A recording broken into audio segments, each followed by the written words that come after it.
19, 12.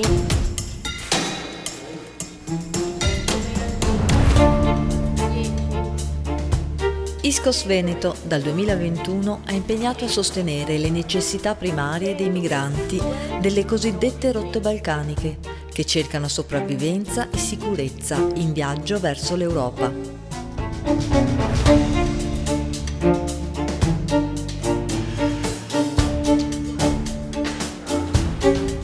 Devi controllare che le cose che mettiamo via negli scatoloni siano pulite e non rotte.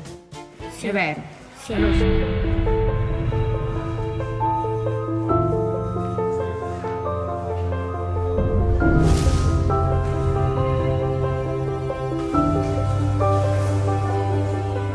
Sono storie di uomini e donne come Asif, che lascia a 11 anni il suo paese, l'Afghanistan, e a piedi in 5 anni raggiunge la Bosnia. Per 5 volte tenta di superare il confine croato, ma viene respinto con violenza.